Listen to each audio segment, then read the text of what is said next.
Welcome back, everyone, to another session. I'm excited to have this week another member of the Ruthless Pro Wrestling family, the loud bald man himself. Peapod is on the show today. As we're gearing up for the WrestleMania week, there's a ton of shows and events going on out there in the indie wrestling world, and RPW has a big pay-per-view coming up themselves called Miasma. You can check it out on IWTV, or you can go to ruthlesspro.com and get yourself tickets to the live event. I do apologize to those of you viewing. We had some technical issues with the video portion. However, the audio is intact and the conversation is amazing. Thank you, everyone, for tuning in, and welcome to IPA Sessions.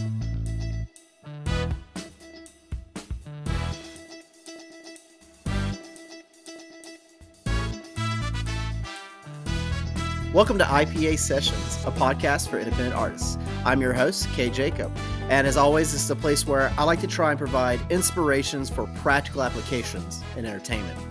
Today, I'm excited because once again, the world of wrestling has come to IPA Sessions, and another amazing member of the Ruthless Pro Wrestling world. I have today on the show the loud bald man himself, Peapod of RPW. Say hi. Hi. Thanks for having me. I appreciate it. I'm very excited to chop it up with you. Hell yeah. It's so great to be on here. I am the third person in RPW to be on the show, and very excited. I loved all the stuff you Hell did yeah. with our promoter Chris, with Burns, probably the best independent referee out there, in my opinion. And I'm biased, and I'm happy to be biased for that. He's a good brother, and I'm very excited to sit down and chop it up with you. It's gonna be fun. Right. Yeah. And, in my excitement of introducing you, I don't even think I mentioned that you're the commentator. You are the voice of RPW. You commentate throughout the show what's going on. And you're coming fresh off of the pay-per-view Animosity that you guys had March 2nd. And then you have a new one coming up for the WrestleMania weekend called Miasma. Tell us a little bit about the shows and what's going on. Yeah, it's pronounced miasma or miasma. I've looked it up multiple places, and I found out that it's pronounced miasma, but if you're from the United Kingdom, it's pronounced miasma. It's one of those words that it's wacky, and I don't know what Chris was thinking, but I do love one word named shows. It's very fun. It's animosity, Perfect. miasma, peapod. It's one word, couple syllables. It's always good. But yeah, we're gonna be right in the heart, in the general area during WrestleMania week. You could say, basically, because now WrestleMania is like a whole week thing, and WrestleMania this Oh, it's year a is whole going to week. be Yeah. it's a whole thing, and it's going to be this year in Philadelphia. Well, from Philadelphia to Williamstown, New Jersey, where Miasma is going to be taking place at, it's a half hour.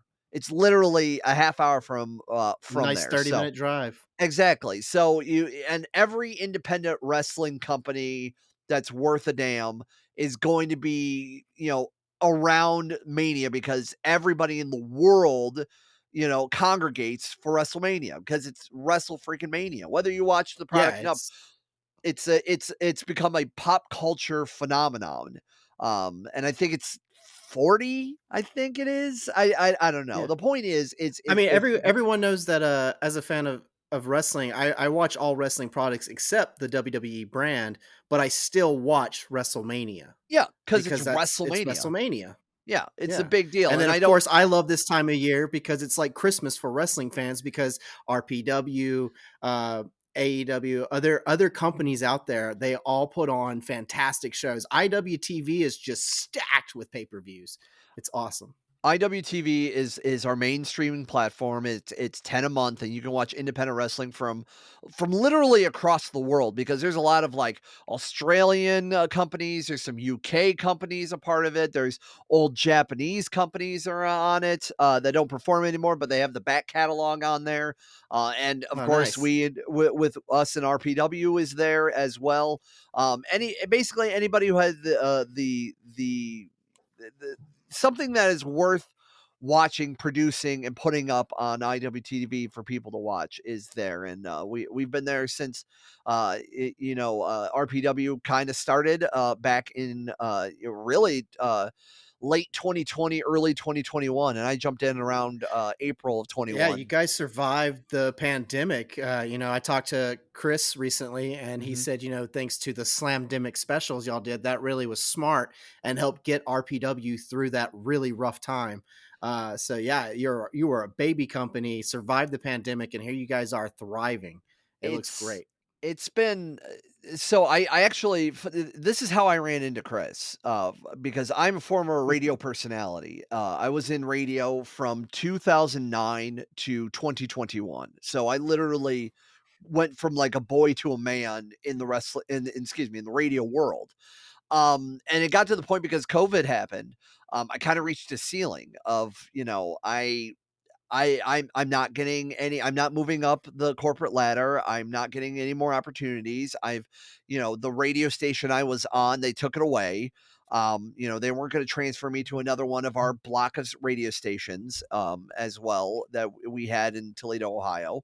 So I'm just like, I'm no longer here. And I've kind of jumped around a couple of different jobs now. And now I'm a marketing director for a horse fencing and stall manufacturing company, that I just started back in December. Which, they said that, like, we're not looking for an expert, who's somebody on horses. We need an expert on marketing, and it's been great so far. It's been a great job so far. So, but since then, when I left in 2021, when I first ran into Chris, actually, it was right before they were hyping up their very first show they were going to launch in the spring of 2020, and obviously March of 2020 happened, and COVID happened, and they didn't do anything. And when made the decision to leave radio in April of 2021, they're like, "Hey, we could really use your mind, your voice." And my former commentary partner, that was part of the company, is no longer here. He invited me on. I got to meet Chris. He's like, "Hey, this is what's going on. There's not a lot of money. This is really just like a labor of love." And I'm like, I have a 9 to 5, man. Like, I believe in what you're doing. I love wrestling. I love talking, clearly. Um, I want to be a You have part. a voice for I radio, guess, yeah. and you were on radio for a while too, right? Yes, I was a morning personality, for a, alternative rock station in Toledo, for a good amount of my tenure, of my 11 years in tenure. About 9 of it was on air. I did a big chunk of it as a personality for a, alternative rock station. I was on afternoons for about a year or so, and then I got switched over to mornings, and I did mornings for a while. Then I also bounced around, and I did some work on our classic rock station. We did stuff on a top 40 station and everything. So I was a predominant known, quote unquote, voice in the Toledo, Ohio area. And I still have friends and people come to this day. It's like, "You're Peapod. You were on the radio, and or you're like famous." And I'm like, "No, stop, shut up. I'm not. I'm not famous at all. That's what I don't. got you I in with Chris. So it got me in. It got me in with Chris because I interviewed Chris to hype up his Yeah. first show, and Oh, like, that's and awesome. our worlds kind of came together because his first show didn't happen on the date it did because of COVID, and then I left Yeah. radio, and now I joined with a different 9 to 5, and he's like, "Come on in," and I did my very first voice on one of those Slamdemic shows. We did it like post production. It wasn't live in the moment. Is like it was already shot and edited, and then we would go over to my friend's place, that he had the setup with, and we would basically do it in post production, and we would do the commentary then. Later down, while we grew and everything, we got to the point where we did it live. We worked with IWTV, or we worked with a video shooting company that had the capabilities to go live on IWTV, and we would do it live. And I always felt like I felt better doing commentary in a live environment, much like I did in radio. I always liked doing it more live than pre-recorded. You don't have that safety net. You're just kind of in the zone. You kind of just do it one take and hope for the best and not screw it up. And it's been a learning curve. As much as I had an experience with doing radio and, talking up intros to the latest Nickelback song, um, it's a whole different world calling wrestling and Right? showing, yeah, and knowing the moves, and then balancing all these other plates. You got to hype up the story. You got to hype up the action. You got to follow what's going on. You got to make sure the sponsors are told. You got to make sure you throw it to a break for a promo or intermission or things like that. You got to balance all these things. So, I had the And base skills, but I didn't, get it to. I'm still learning each show, obviously. right, and I remember we've talked off air a few times where, like, not every, thing that's happening you're aware of ahead of time. Like we've stated and Chris has stated, he keeps a lot of things close to the chest when it comes to the storylines. So have you learned to with the commentating to basically improv in the moment, like, "Oh, shit, okay, this is happening now, so I gotta put the pieces together. Why did this happen?" And you're just going off of the other stories that you have and helping form that story for the viewers like myself who aren't aware of everything. Has that been a fun learning curve for you? I mean, I'm used to that, in my radio times when things went awry, you gotta make sure that you never make them, see you sweat. So you just kinda have to roll with it, and there have been plenty of times that Chris has told me one thing, and something else happened in the ring that he decided at the last minute, he's gonna whoop, switch on me, and he's gotten me a couple times, so, like, he wants that genuine reaction. So what you hear Yeah. is about as genuine as I can get it because I am learning sometimes on the fly, much as you all are watching at Yeah. home. You're there for that, "Oh my god" experience that Hmm. we're feeling. I like Yeah, that. yeah. It's Uh, because speaking we're of in. comment Yeah, go ahead. Go ahead, sorry. No, no, no, you first. It's just it's that raw, real emotion because at the end of the day, I'm also a fan of wrestling and I'm a fan of our product that we're doing, and I believe in what we're doing, and and I've been starting to get a couple of other gigs in some other places, and I'm still a fan of all of that. But like RPW is my home, and I give everything 100%. I give RPW just a little bit more just because it was the place that brought me to the dance, and I really Nice. am very excited for everything we're doing, and 2024 is going to be an incredible year, and it's already been an incredible year thus far. Right. Speaking of 2024 and this incredible year, we're coming hot off of the Animosity pay-per-view and we're getting ready for the WrestleMania weekend for the Miasma pay-per-view. That's right, I'll Mhm. say it the American way, Miasma. Tell us a little bit about what we have to look forward to for this pay-per-view coming up. The dates, the times, the locations, and of course the belts that are on the line. So we have a handful of belts that have already been on the line that we have announced thus far. The show's happening on April 7th. It's going to be at the H2O Wrestling Center for and it's that's the H2O Hardcore Hustle organization that is owned by Matt Tremont, who's been an independent and deathmatch wrestling legend. It is on his home turf. It is in Williamstown, New Jersey. And if you be able to come out or not and just watch from home on IWTV, we're going to be live starting at 4 p.m. Eastern Standard Time. And we have not only it's soon to be announced by the time this is out, it'll be by the time this comes out, it'll be officially out. We have our RPW World Heavyweight Champion Atticus Cogar going to be making a defense. Our tag team champions, Midwest Scum of Grimy Zach Thomas and the Dread King Logan, are going to have their hopefully a challenge answered by a couple of people that have been last few months been a thorn in their side. Our RPW Rust Belt deathmatch champion Thomas Oliver Vendetta is now Still going a to have champ. I fucking love is it. still a champ, and Great now match. he has to defend it against three other men. And then Oh, all also, right. yes, and then also the RPW Kamikaze champion Remington Roar is going to have a international affair with a gentleman named the Deathmatch Reaper, Vic Craig. We have Oh, talent from wow. Japan, England, Australia, New Zealand. On this show, we have some heavy hitters. We RPW have going some. international. I love Oh, it. it's not the first time we've had international talent.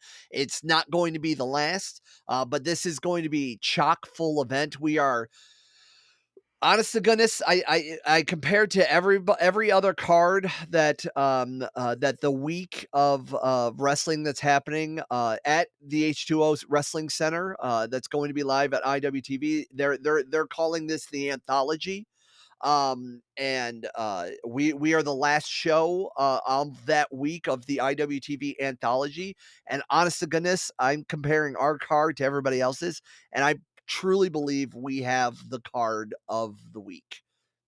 Dead straight. Like, there's a lot of good stuff. There's a lot of good companies. No heat, no shame on them, no shine on them. But I truly believe that we have something that a lot of people still don't expect us to have. And I think we're just going to knock the socks off of everybody. I'm personally excited. I'm looking forward to it. But I'm becoming more and more of a fan. I'm almost becoming a regular viewer. Unfortunately, I can't ever go to a live event yet, but I will as soon as I have the opportunity. Either you guys make it this way or I make it out that way. I plan to come check it out. I've really enjoyed the content so far. I've really loved watching these wrestlers. I'm saddened by Hoodfoot losing his heavyweight title. But damn, that was a great match. Fuck Christian Napier. What a great show. If you guys have a chance, check out Animosity if you want to get a feeling of what's happening storyline wise going into this. If you don't give a fuck about that, just tune in and watch Miasma because I promise you it's going to be incredible. The Animosity did not disappoint, and based off of what Peapod is telling me for Miasma, I am super excited for this. I'm here for this. I'm ready for this. So thank you, man. This is awesome. I'm really um, excited, and I loved a lot of it. So, Animosity was the show of there was too many people in my bubble in the commentary bubble, but That was that's where I want to go to next with this yeah. conversation, actually. I wanted to dive into the world of commentating. You told us a little bit about your start. You told us about your background with radio and how you've gotten the voice for it and you're Mhm. starting to learn this. But what is this world like for you? What is commentating like for you? And you're not alone. I know you said there's people in your bubble, but you always have a partner right there with you commentating Mhm. next to you. But I know with Animosity, you had wrestlers showing up. You had the fights throwing into your area. It was great. All It's kinds of insanity. my microphone. I literally had this microphone that I have that was used at the show, and I have some dried blood from one of the wrestlers that decided during the match of Akira and Dr. Redacted, they decided to take the Great match over match. to oh, it was a great match. Go to our commentary table, and they had an impromptu, I guess, discussion, something about the bald world order. I don't know, somebody being racist about hair. I That don't was know. great. It's but there's still some dried blood on here that, a normal person would probably just have to clean up. And I'm like, this gives a character. It's a Um souvenir. it's a souvenir, right? And I had we've had a couple of guests. We had the elusive Bobby Documents making a visit to the commentary text, and of course, you talk about Judge Joe Dredd and his and we have his legal representative Stephen Jury. Not the first time he's been at the desk, and probably won't be the last. But he made his presence known at the desk as well. And He was it's actually entertaining on the mic. I enjoyed he his really presence. is. He's It was nice, like him messing with you guys while you're like, I'm trying to commentate. yeah, I'm trying to call the story. I'm trying to tell the story. Everybody's in my in my grill, physically or verbally in my grill. Come on, man. Um, It was good. commentary is it's all about. It's always been like a whole like the weird animal. And I try to not emulate anybody, but I have my influences. I have people that I've always enjoyed. I've always enjoyed the stylings of Tony Schiavone, who's an absolute legend. Who One of doesn't my love Tony? oh yeah, one of my favorite commentaries, modern commentators that I do take a lot of notes, and I loved his style because he can balance between being calling the action, having emotion, and still having fun with it. In kind of a little bit sometimes of that dry humor style is from Ring of Honor, Ian Riccaboni. I love his Yeah. voice. I think he's incredible. He's one of my favorites. Obviously, Excalibur from AEW is very interesting and very fun. And I know a lot of people don't like Excalibur because of his style, but I really enjoyed it from learning I move names. He is the best when it comes to move names, and I found out recently, I know that when he was out here in the LA area, because he came from, GCW, Gorilla or Pro, GPW, Gorilla you Pro Wrestling. a pro wrestling gorilla, Yeah, PGW, thank you. PWG. PWG. That's Oh, it. so many abbreviations. You PWG, I apologize to the fans out there, PWG, Pro Wrestling Gorilla. But that's where he came from, and it's so cool because, he wears the mask as his gimmick, Mhm. and the way he commentates a match, it helps me learn moves, and I found out recently, he actually makes a lot of these names up on the spot for some of the newer wrestlers, and they love it, and they go with it, like, "That's the new name for my move now." Yeah. He's so good at it that he just makes names up, and people are like, "Yep, that's what it's called now."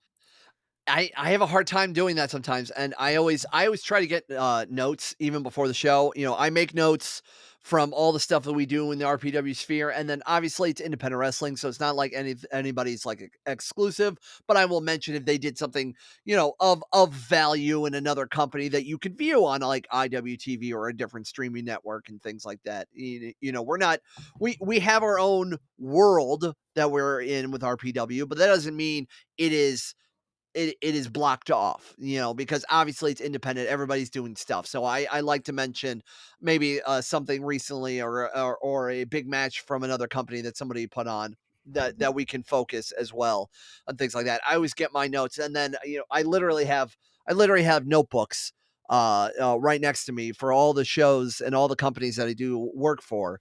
And then I make my notes, and then day of show I go around saying, hey, what else do you want me to put on commentary? Is there any special moves? Is there anything I need to be focused on or be excited about? And some wrestlers will break down things for me. One, not to pull the curtain too far up, but like Atticus was telling me a little bit about his Atticus match with Kogar? Hood. Yes, yeah, Atticus Koger told me a little bit about his stuff. And then I've had other wrestlers say, you know what you're doing. You're fine. There's nothing I need to put over or anything, but I always appreciate, just everybody. And by the sounds of it, a lot of the wrestlers do appreciate me doing my job, because my job is to enhance the story. I always make this metaphor whenever I talk about commentary, is that good commentary is like curtains on a house. When they're good, they just enhance the room. You barely notice them. When they're bad, it's obvious and it takes away from everything. That's not my job. I'm here to enhance the story. I'm here to be the bridge between why this is important and give you a big, good background on what's going on and calling what I'm seeing in front of us. And that's where I'm supposed to be. I'm not there to put myself over. That is not my job. If I'm doing that, I'm taking away from the real people and the real workers that Yeah. are doing it. And it's the men and women that are inside that ring doing the thing. I'm not if you're more concentrated, if people are complaining about my work, then I'm doing something wrong. I am there to just enhance everything. If I go through a show and not one person mentioned anything about good or bad about me, I did my job. It's one of those no news is good news. I'm there to just make Right. you excited and make you feel something. And if I may help make you feel something from the action you're watching, I did a great job. Right. I would love an example from you of what you feel has been the best, commentary moment for you where you feel like you really got someone over, and then what do you feel, would have been probably a bad commentary moment for you? I'm just curious in general what these moments are like, because I know none of it's not intentional when you have a bad moment, it's just sometimes things happen, and I was just curious, and I know that you, like we said it earlier, you have a coworker there with you. And his name's John Bullard. He's been I'm with so us. sorry, So yeah, no, you're John fine. Bullard. He's been in the wrestling industry for quite some time. He himself, it was a promoter, is still a promoter. He's launching or I guess relaunching a wrestling company himself in the spring, called That's Chaotic Combat fantastic. Wrestling. And Nice. I'm going to be a part of that wrestling desk as well. I've had my share of outside of RPW. I've done a little stuff for an Ohio company called Unsanctioned Pro. I've done some work with our friend, our regular friend and inaugural Kamikaze champion Schwartzy has a wrestling company himself called Yeah. Flaphouse. And I've done some stuff with Flophouse, and I will hopefully be doing some more stuff with Flophouse. And myself and John, when we're not doing our stuff for RPW, we recently are going to be the voices. And we've done a couple of matches for a West Coast promotion out of Salt Lake City called SLC Wars. So we've done a Nice. couple of matches for them as well. So um, a good an example to answer your question, example of like bad commentary. I listen back to some of my old stuff from like some of our old shows, and When you're getting the strides right. yeah, I wasn't there. I don't know if it was just like my commentary partner, or maybe I was just still like new to the bit. It's still new to everybody, and still learning these people. There was a big gap between when I was into wrestling and I stopped, and then I started up again watching like wrestling. When before AEW started the All In event, that's what brought me Yeah. back into wrestling. And Similar then for me. learning everything about the independents and everything more and more about who's important, and I try to study up as best I can. Um, but those early shows, I didn't feel confident enough. I just didn't.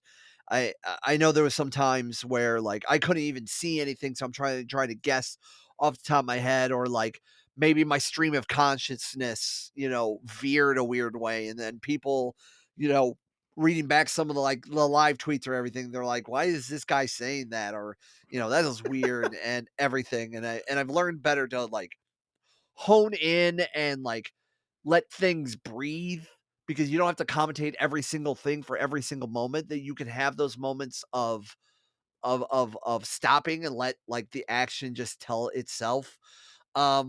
But I always feel that every show I truly feel like I just get better and better. It's one of those like it's working a muscle. This is my muscle, you know. So I guess Uh an example of a good moment for you would have been that moment where you felt like, "Okay, now I got this." I Maybe. I don't think I've never because I'm an artist, like everybody else, in wrestling, everybody is an artist of themselves. And it's one of those like I'm never happy with my Yeah, product, we're but never I satisfied. we're never satisfied. I've done podcasting before, I've done radio shows, I've done all these things, and I always look back and I'm like, I can do better, I can do more, I can tweak more, and it's just doing it more and more. The hardest thing is like move names, and like and figuring out all of it, or understanding like signature move name and making sure you bring that out. Like the great example is that in the Schwartzy Randy West tag team match on Animosity That was just good. recently, That was very bloody. good, That was great. very good. Barbed wire dildos. Gotta love it. Yeah. It's not the first time a phallic Not the object first has time. been a weapon in RPW. Probably won't be the last. It's one of those that I didn't know the name of the finish, but I knew like the moves, and the finishing move was the crucifix blockbuster combo that Schwartzy and Randy did. And thank you to Bobby Documents who mentioned that the move name was called the Hypercube. Come to find out, that was a tag team move they used to do, a few years back when they before RPW even started, and they were using that on the independents. So I'm like, great. I keep a note of that. I will make sure I cover that next time they do that move together. It's stuff like that. It's just remembering those move names, or making sure you give the signature names correctly, and making sure you get your history correctly.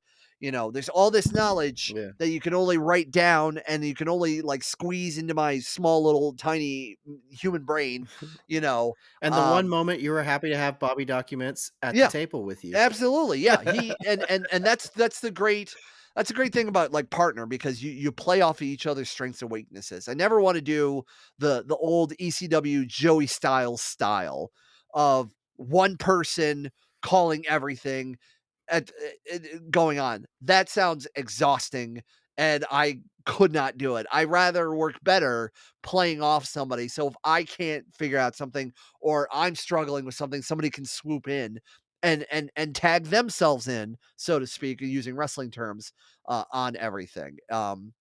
But people say I have the voice, and that's broadcasting style. I just know how to talk into a microphone decently, and I try not to, get super close to a microphone like this or go this far out, you know, in the microphone. I know my space. I know where to hold it. I know how to carry myself. I know how to hold myself. It's things like that. I have the core basics down of broadcasting, but calling wrestling is a whole different story. But having said that, I have little to no complaints from people, so that means I'm doing something right, right?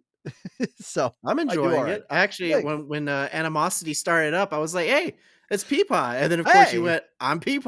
I was like, "There he hi. is." Yeah, I'm starting to hear the voice. It's like because you have a voice and it works. It's just like we mentioned other commentators that like when Tony Schiavone starts talking, that's Tony Schiavone. I was actually a fan of Mauro Ranallo, who was a commentator for a while, Ronaldo is and fantastic.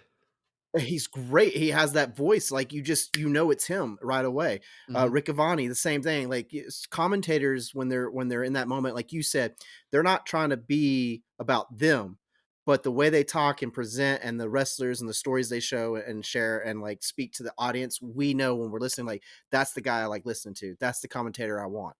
The same thing with Renee Paquette. I'm a big Yeah. fan of hers. And the fact that she's no longer just doing interviews, is that she's actually starting to commentate. I really love when she gets on commentary. It's rare, but I want to see her continue to do it more and more because I think she's got something for that. I think She's there's not excellent with the interviewing. she's a fantastic interviewer. I really liked her Oh, podcast. phenomenal! I Oh, it's great. Yeah. when she was doing it, I think she's fantastic, and respectfully, a knockout, Hmm. but also, fantastic. I think there should be more women in commentary, to be frank. A female commentator that I enjoy, Veda Scott. I think they are fantastic. They do a great job, what they're doing. I believe there's also a woman that does stuff for, New Japan, but her name doesn't is not popping off in front of my head right She's one of away. the main Japanese commentators, right? No, she does. She's one of the US people who do like New Japan Strong or like the Oh, US nice. Okay. yeah I I'm going to quickly try to cheat but It's okay. yeah We can always edit. yeah, I'm not quite sure who's all there. I know a quick Google search, they're just saying Beta Scott right now, but I think that more women should be on commentary as well. I would love to do a show with a woman commentator or a female presenting commentator. And it I helps think that pull would in be a a lot of fun. new Yeah, grouping of viewers. It helps a- pull in a different audience, and an audience that's still going to be brought into the product, loving what they're seeing. absolutely. And I mean, it's hard. It's absolutely hard. I don't. I it, it's a different kind of working out. A lot of my jobs over the years, and I was just talking to Burns actually about this because both me and him, our jobs, he's been like his shoot job has been like a factory worker since he was a teenager, and I've worked a lot of like offices and stuff like that. I think my most physical of job was one of my very first job was working at McDonald's, and I got fired from it. So they frown upon Taco when Bell, what up? when you punch another employee in the face. So it happens like that. Uh, But a lot of my jobs have been it's like not metal. you can't have it your way. Yeah, yeah, exactly, exactly. You want how many nuggets? No, I'm kidding. It didn't happen like that. A lot of my jobs have been mental, and mentally, working hard for it and mentally struggling for it. So it's a different kind of muscle. And obviously, you're going to be talking and trying to be entertaining for 3-ish hours or so, maybe less, maybe more. That's a lot of work as well. I have a giant water jug that I have with me, and I will go through that about halfway through the show, and then have to race to the bathroom during intermission, and then come back, and then do it some more. And you know, it's hard to try to still keep your energy up because once your energy starts going down, then it can come off on your commentary, which basically then the listener stops being, interested in it. So it's a lot of hard work to do it, but Yeah. it's always And you have to gratifying be at the end. present. Yeah, you have to be there. Because You had to be you're the sound between the silence, like, you're the one that's keeping it going. When there's no wrestling, you're the one keeping it going until the yes, next, bout comes up, like, that it's yes. all on you. Well, you and John Bullard, so I it's so hard. I always tell people, I'm like, make sure I eat, make sure I drink water, I make sure I am present for all that, because I also like, I don't just like show up to the show, talk for a bunch of hours, and then leave. No, I'm helping behind the scenes. I help with the marketing. I help with social media. I'll help clean up. I'll help set up. I do a bunch of all that stuff. I'm loading weapons off of trucks or whatnot. So I'm doing all this work behind the scenes setting up the show. Then I'm working the show as the commentator. And then afterwards, I'm helping to clean up all the mess from the show. So like I'm working as just as much throughout all of that. I have to keep my energy up as well. I'm not making it sound like, oh, woe is me, my job's hard. No, every part of this, any kind of live event, period. There's a lot of work that goes into it that people don't realize. And because I'm doing this and I'm now like in quote unquote the business now, um, uh, yeah, it makes me appreciate now more of all the work that you see on television. I used to be one of right? those dorks that on the internet that try to armchair book and everything, or complain that, oh, so and so's getting buried. It's gotten to the point where I'm so far in, I'm just like, I'm here to just watch great wrestling. I'm entertained by these people. I don't give a fuck, excuse my language, about Ruthless the, wrestling. exactly. I'm not going to care about like, oh, so and so had backstage heat with so and so. I don't care. I'm watching what's on television, and that's at the end of the day. Like, luckily, we in RPW, we foster a space that anybody who comes in, they are respected, they are loved, they get paid, and they entertain and they go home. And like a lot of these people that I've crossed paths with, and I had the honor to calling their matches, like there are people that I never thought in a million years that I would have an opportunity to call a match. I've called independent, legends that I never thought I would even remotely get to cross paths, let alone call their match.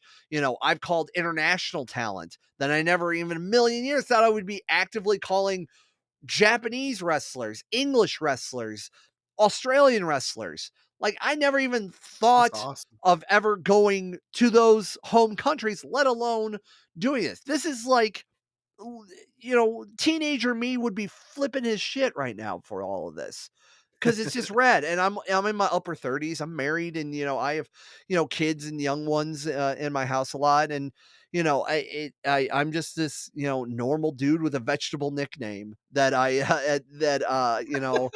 get to have these wild moments of doing it, and Hey, I you're tell the people loud about it. bald man. I am loud bald man, calls himself a That's vegetable. what That's makes you that's great. right. That's right. Hashtag loud bald man. uh So Peapod, I really appreciate you coming on today. Thank you for just taking us through the world of commentary and what it's been like for you. And so now I want to get into some fun questions. And my first one for you is, what do you feel has been the biggest challenge that you've had to overcome? It may be something that you're still working on as a commentator.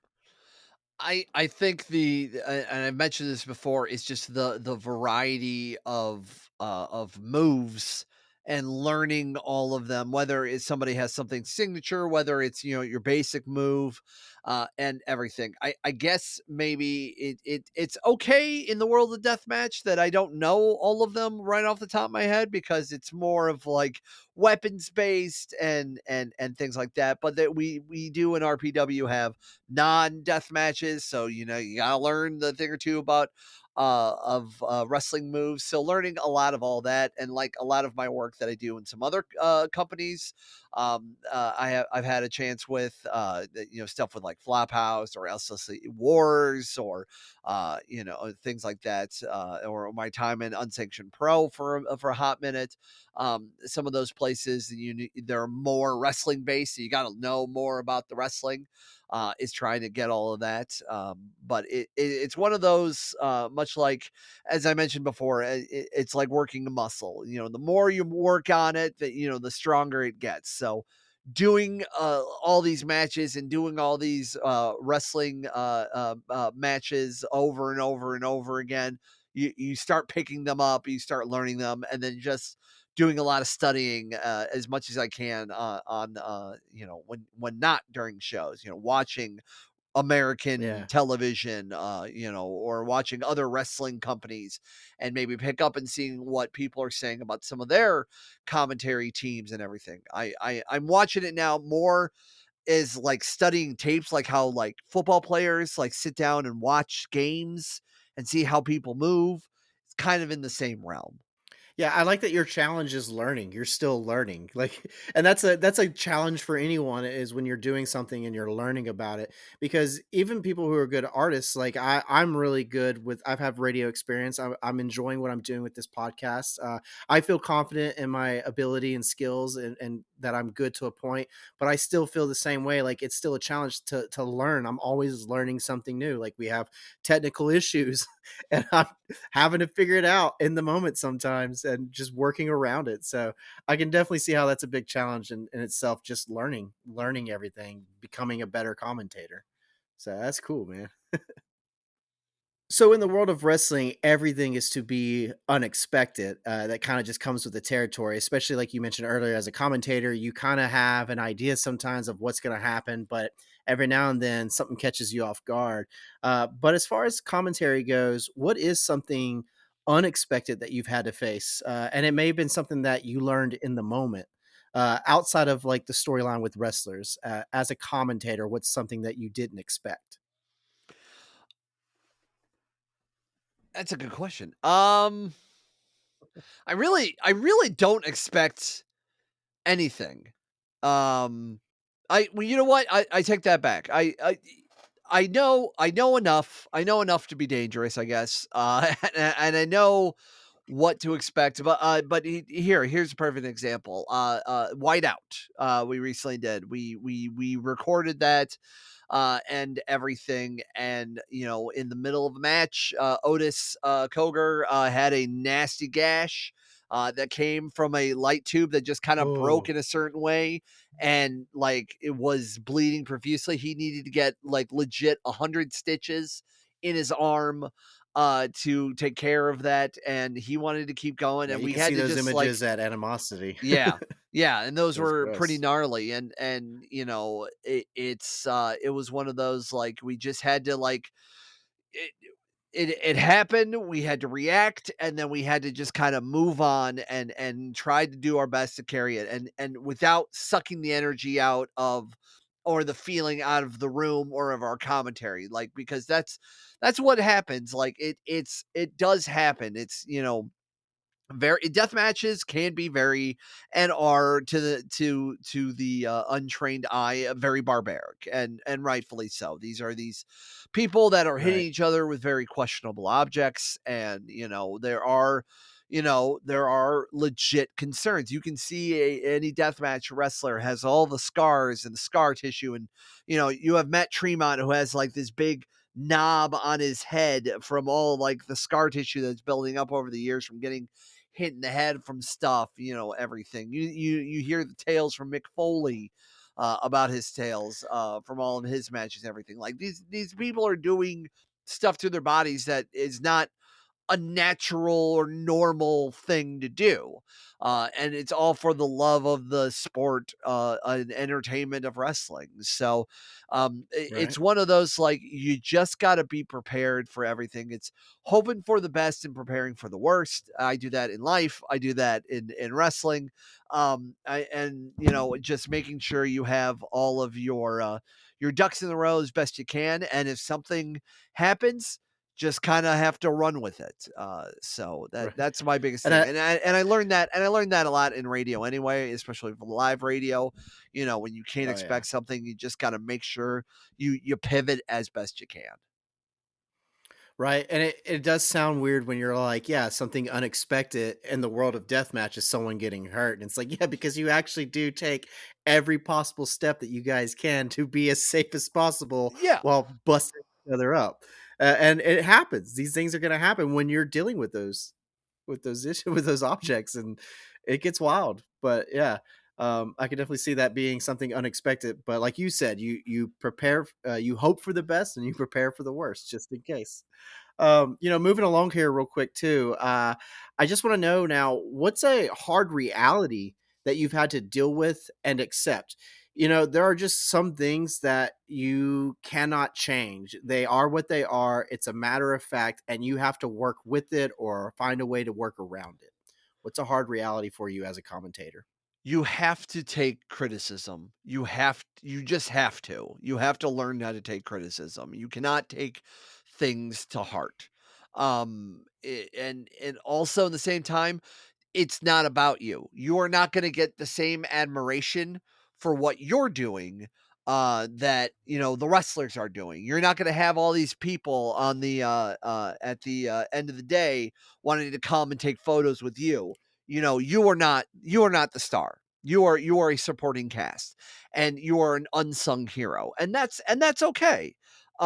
It's one of those things that, like, I'm not a wrestler. I'm not built to be a wrestler. I'm not going to be wrestling. I'm trying to do as little bumps as I can, in wrestling. And, it's one of those things. And also, at the same time, you also got to learn you have to just take control. You are a cog in the machine, and you have to do what's instructed of you. And a lot of people don't have can't handle that. They can't handle the criticism. They At the end of the day, that, like, you're playing in somebody else's sandbox. You're playing with somebody else's livelihood, in a sense. So Yeah. if you're not doing the good enough job, people will get rid of you. You have to fall in line, unfortunately. Now, it, I've that's no I've dealt with all of that most of my life anyway. And that's okay. I do this because I rather enjoy it. Now, if I got a couple of people that like my voice or who want to take a photo with me after a show or whatever, that's great. That's fine. But at the end of the day, like, I am there to help tell the story. I am the narrator of the story. I am not the main character. I am not the villain. I am not the person in the castle getting rescued, or whatever other metaphor you want to bring up. I am there to help just tell the story. That's it. That's my role. It's an important role. It is a needed role, but you're not the star. And that's okay. That's quite okay. I'm fine with it. I like what I do. I take pride in what I do.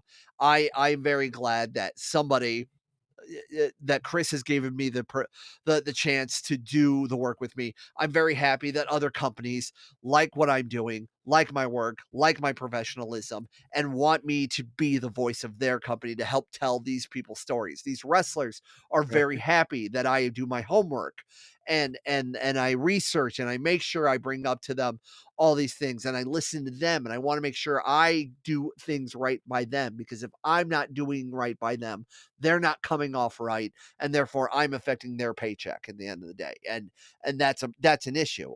And that will make me feel not only just professionally horrible, but personally horrible, because I'm taking money out of somebody's mouth because I didn't do Yeah. my correctly.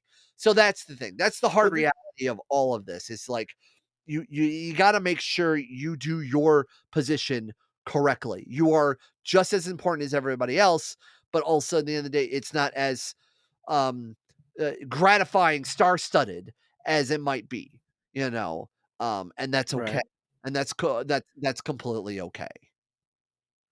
And that's why I love the world of wrestling, because it's just so unique, because you just said like the hard reality for you is learning to take that criticism so that you can move forward and help make the wrestlers and everything else look better, because your job is to critique what's happening.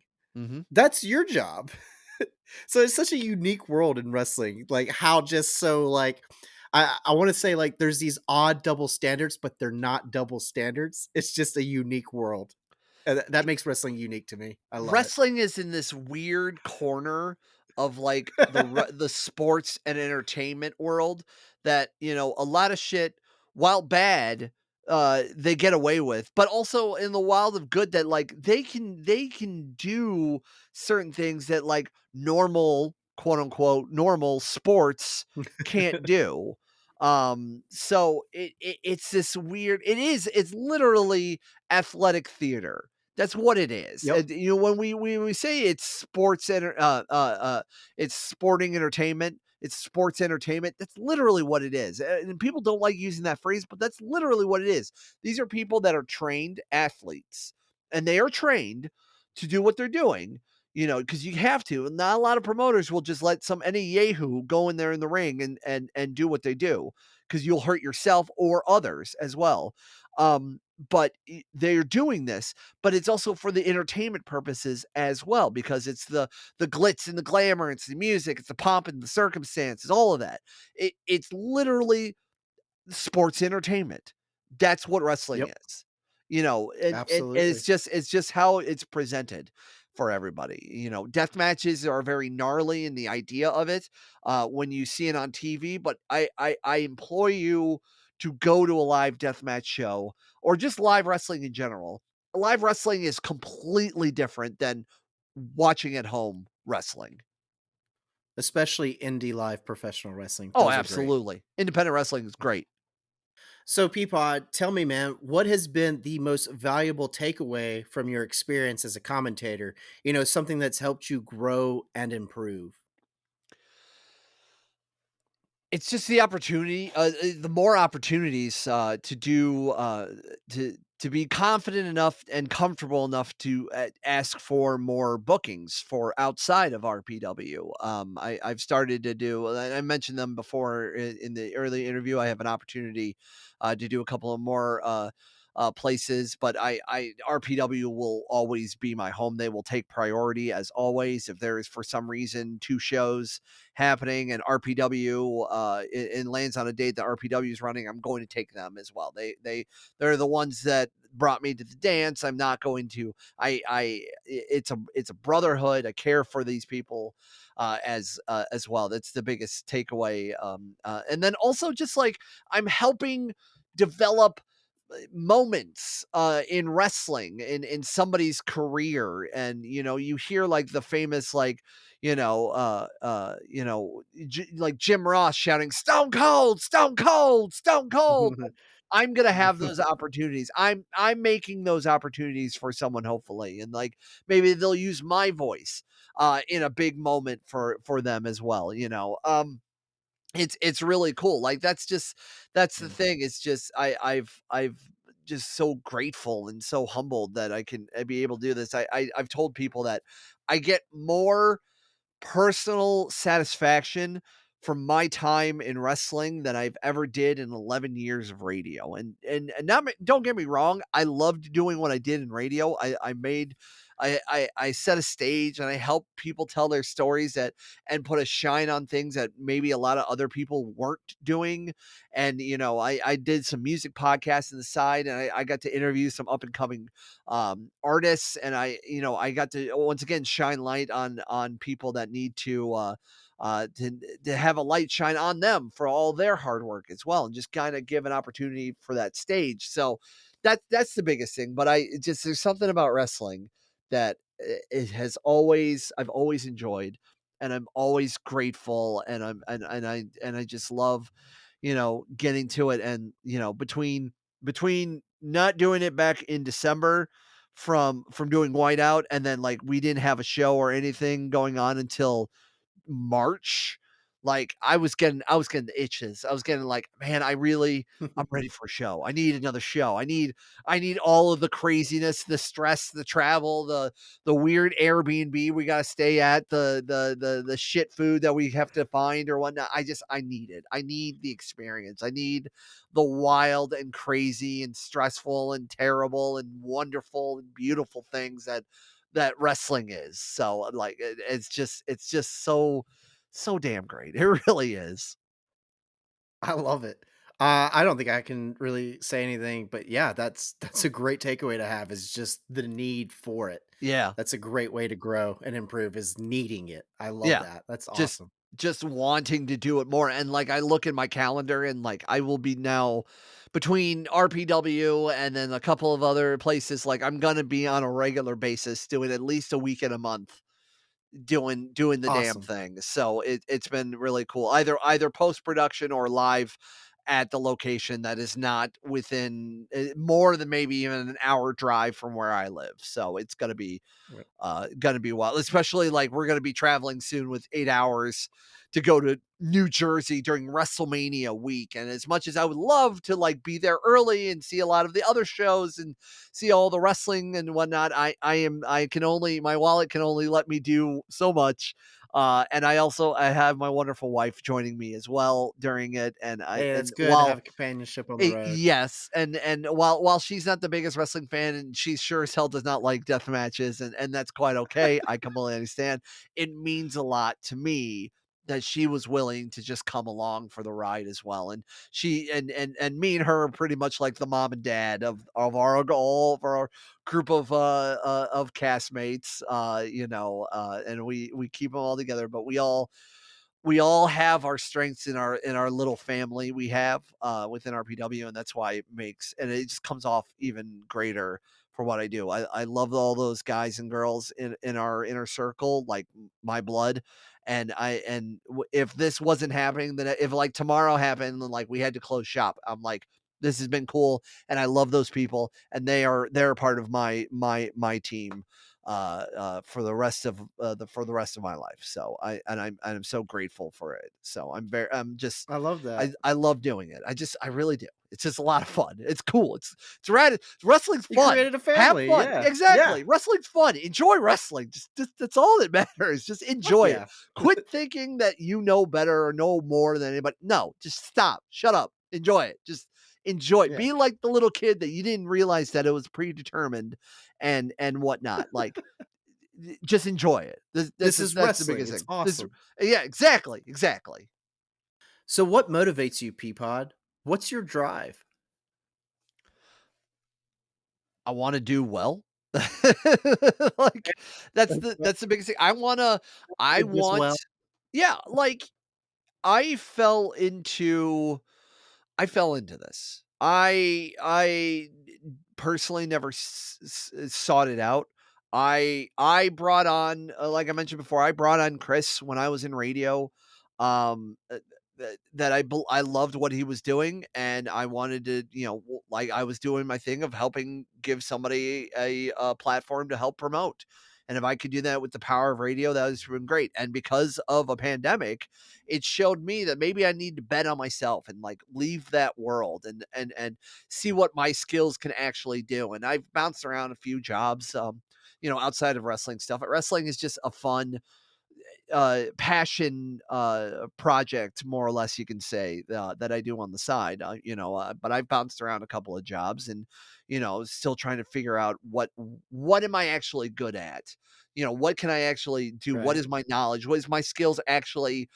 Am I actually good for something, or was I just decently enough that I've gathered these skills that like I knew enough and I was foolish enough to stay at a job maybe a few years too long for the fear of not knowing what's out there. Yeah, we've all done Y- that, right? yeah, like but it needed to be a whole global pandemic for me to show like maybe I needed to bet on myself, and that's what I did. And then I fell into joining up with RPW, and I never knew what we expected, and we were doing stuff like small things and small areas where there's like maybe a good 50 people, about like 50 or so people showing up and kind of liking what we're doing. And I was in my friend's kitchen, post production. And now fast forward to this what we just did in Animosity, that I could probably say we had close to 300 people at a world famous venue at the Berwyn Eagles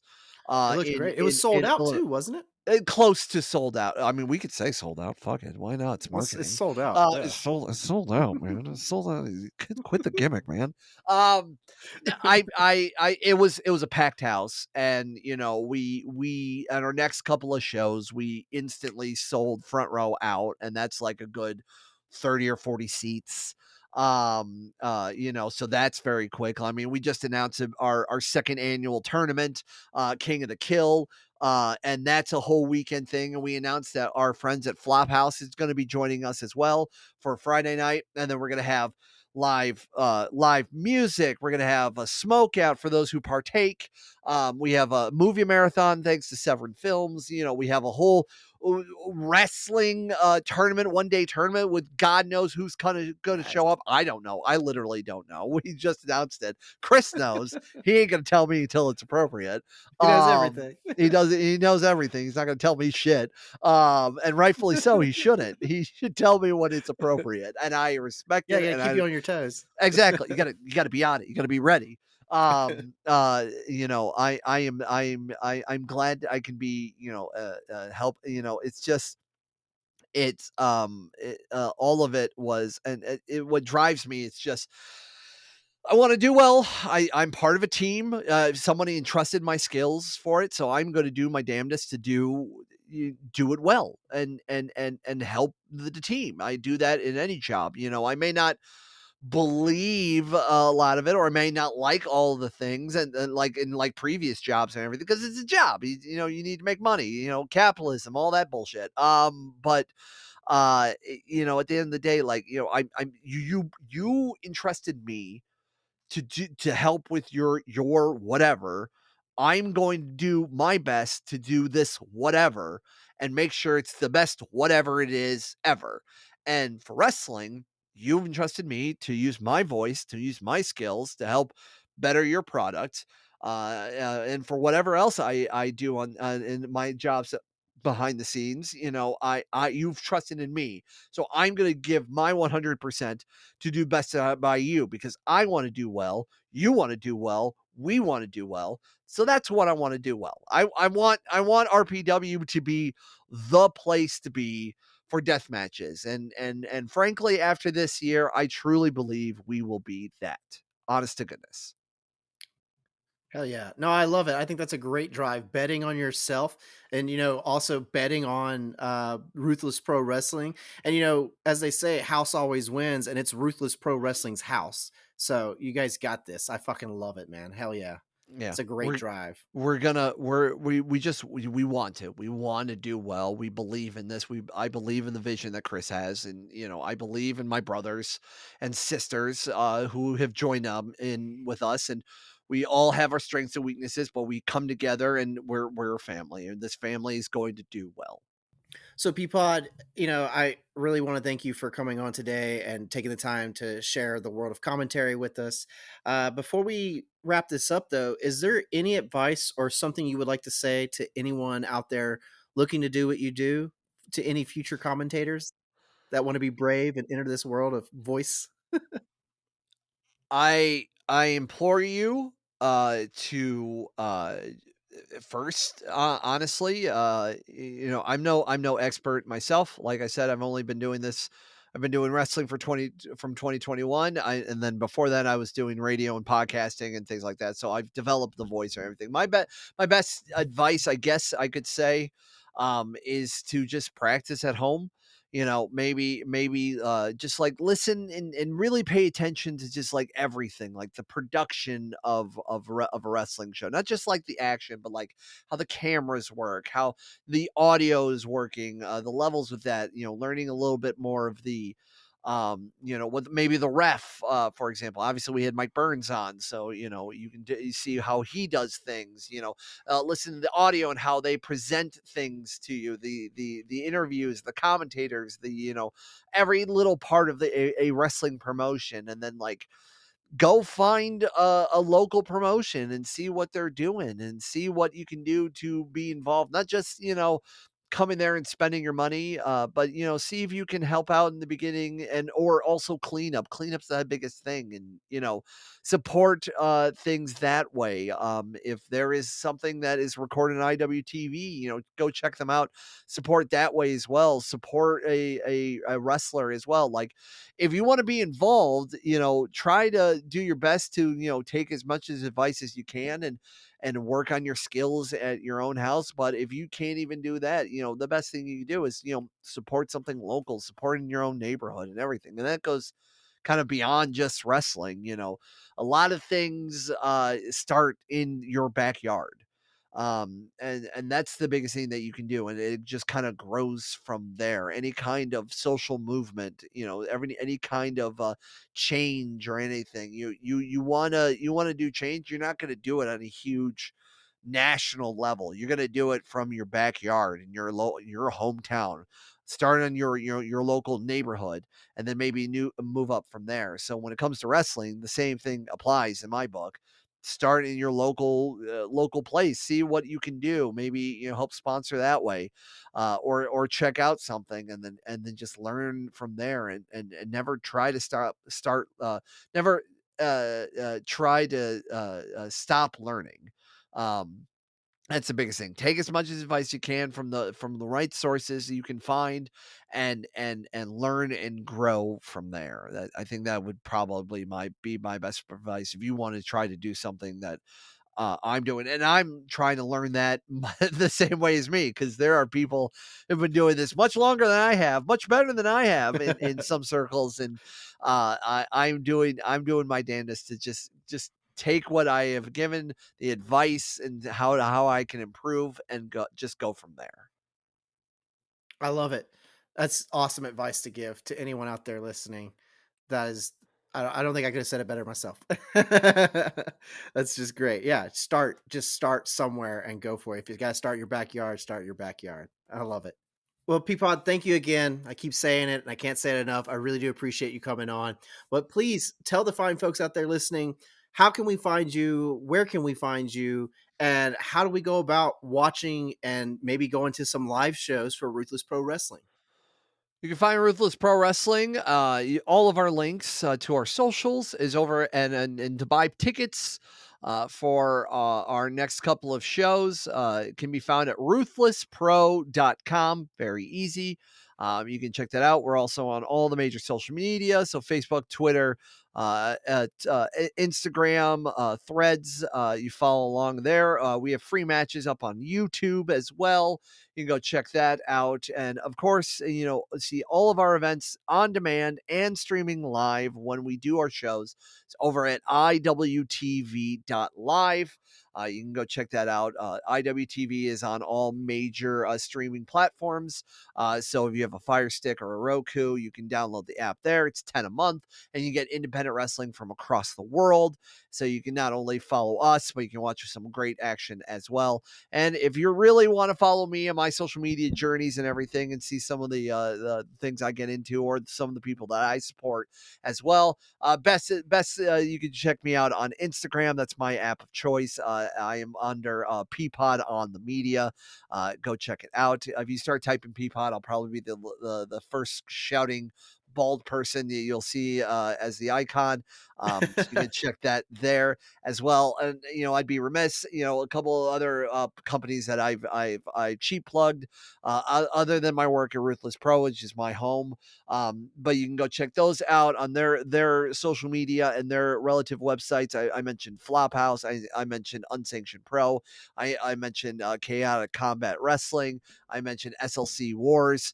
Those are all great companies that do some great work in their different styles of wrestling, not just deathmatch, but very unique styles. Some are brand new; they're going to get off the ground soon. Some have been around for a while. There's something for everybody. Wrestling is for everybody, and yeah, go check it out. Of course, like I mentioned before, coming up on April 7th in the afternoon. Yeah. We have miasma. That is happening. More information on that again at ruthlesspro.com and our social media. You can see what we have announced so far, what's going to be there. If you're going to be over in the New Jersey area, I highly recommend you checking us out. It'd be a lot of fun. It's going to be tons of international talent. It's going to be a wild time.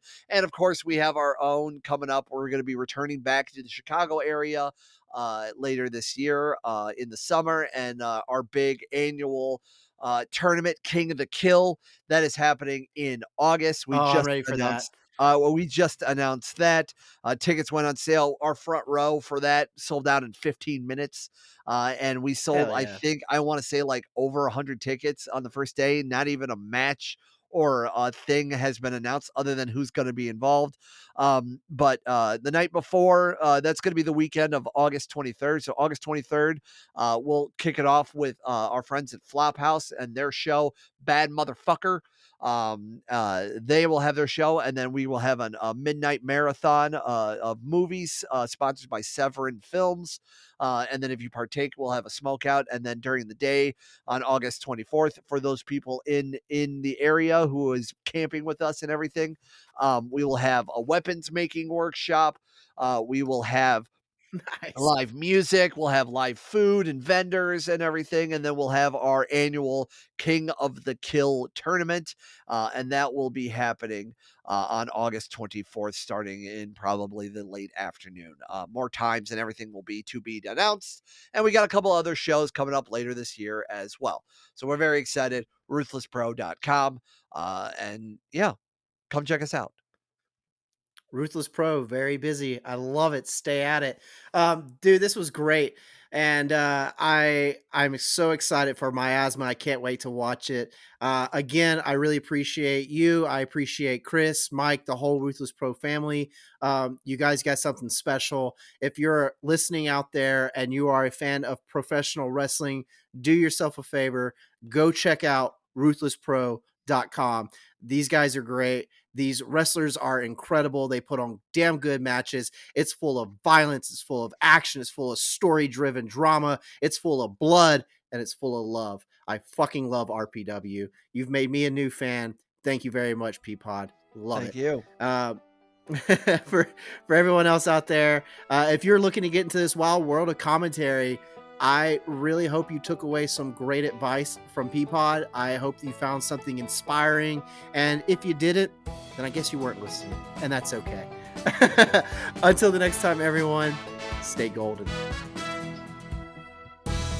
Thanks for tuning in. And if you like what you heard, please rate and review, like and subscribe. Every little bit helps. And as always, the theme music of the show is provided by the Ericka page. And our brand new graphic designs are all thanks to Quality Artworks. Links are in the show notes. Go support these amazing indie artists just like they support IPA Sessions. And of course, please follow us on social media. We have Facebook, Instagram, TikTok, and YouTube. That's at IPA Sessions Podcast. And if you or someone you know is an independent artist looking to promote their work or just share their story with us, please hit me up at ipasessionspodcast@gmail.com. Thanks again, everyone. And I hope you're able to find some inspirations for practical applications.